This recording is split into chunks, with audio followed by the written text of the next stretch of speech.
The construction of the Titanic was a massive undertaking by the Harland and Wolff shipyard in Belfast, Northern Ireland.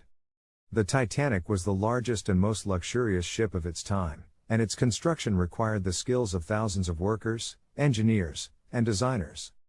Design and planning. The design of the Titanic was the work of a team of naval architects and engineers led by Thomas Andrews, who was the managing director of Harland and Wolff's design department. The Titanic was designed to be the most luxurious and technologically advanced ship of its time. It was equipped with the latest technology, including electric lights, telephones, and wireless communication. The ship was also designed to be faster and more comfortable than any other ship in the world. Construction. Construction of the Titanic began in 1909 and took 3 years to complete. The ship was built in a massive dry dock that was specially built for the Titanic and its sister ships, the Olympic and the Britannic.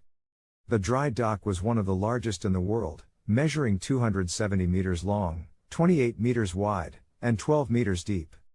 The construction of the Titanic was a massive undertaking that required the skills of thousands of workers. The ship was built using traditional shipbuilding methods, with the hull being constructed from steel plates that were riveted together. The hull of the Titanic was made up of 16 compartments, which were designed to be watertight in case of an accident. The interiors of the Titanic were designed to be luxurious and comfortable. The ship had 4 elevators, a grand staircase, a swimming pool, a Turkish bath, and a squash court. The Titanic's first-class cabins were designed to be the most luxurious of any ship of its time, with amenities like private bathrooms, sitting rooms, and verandas. The launch. The launch of the Titanic was a major event in Belfast, and thousands of people gathered to watch the ship being launched into the water.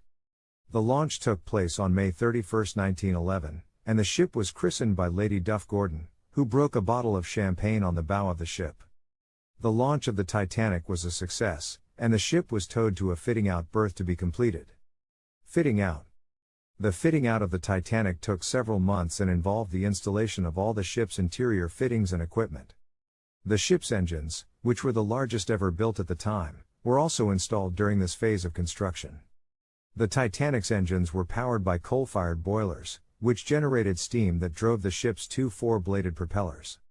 The Titanic's wireless communication system was also installed during the fitting-out phase. The system was state-of-the-art at the time and was used to send and receive messages between the ship and other ships and shore stations. The wireless communication system played a significant role in the Titanic's sinking, as it allowed the ship to communicate with other ships in the area and call for help. Final touches.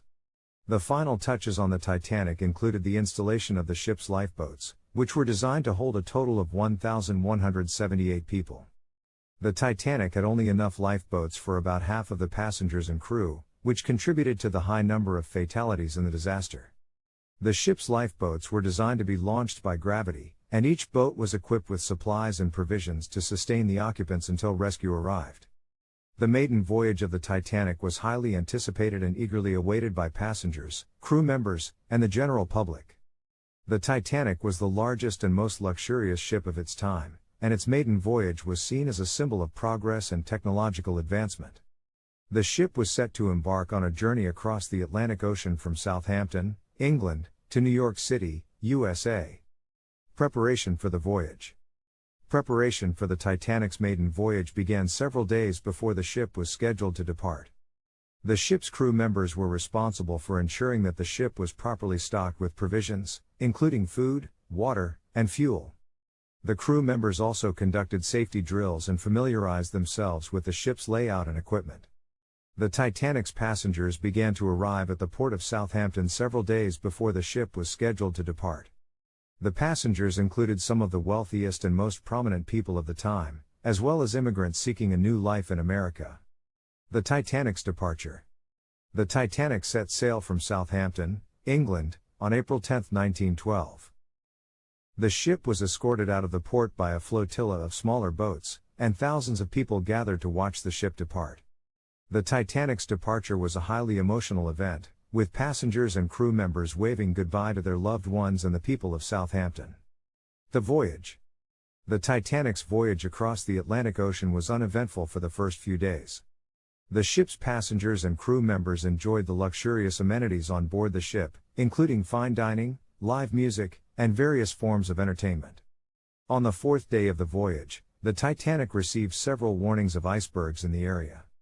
The ship's captain, Edward J. Smith, ordered the ship to maintain its speed and course, believing that the ship was unsinkable and could easily navigate around any icebergs. At 11:40 p.m. on April 14, 1912, the Titanic struck an iceberg off the coast of Newfoundland. The iceberg caused extensive damage to the ship's hull, puncturing several of the ship's compartments and causing water to flood into the ship. The Titanic's crew members immediately began to implement the ship's emergency procedures, which included launching the lifeboats and sending distress signals via wireless communication.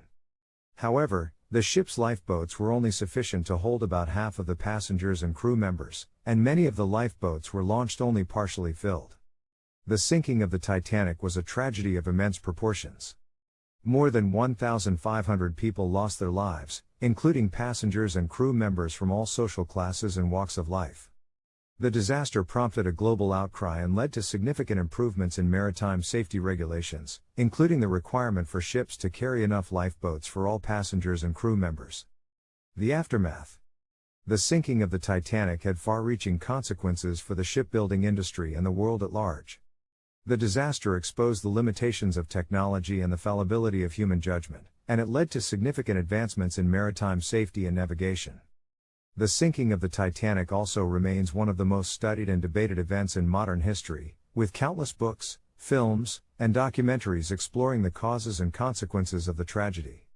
In conclusion, the maiden voyage of the Titanic was a significant event in world history, marked by the optimism and excitement of a new era of technological advancement and the tragic loss of life that resulted from the ship's sinking. The Titanic remains a symbol of human ambition and folly, a reminder of the power of nature and the need for caution and humility in the face of the unknown. The sinking of the Titanic is one of the most infamous maritime disasters in history.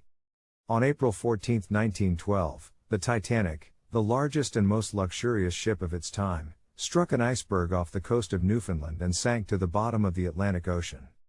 The disaster resulted in the loss of more than 1,500 lives, making it one of the deadliest peacetime maritime disasters in history.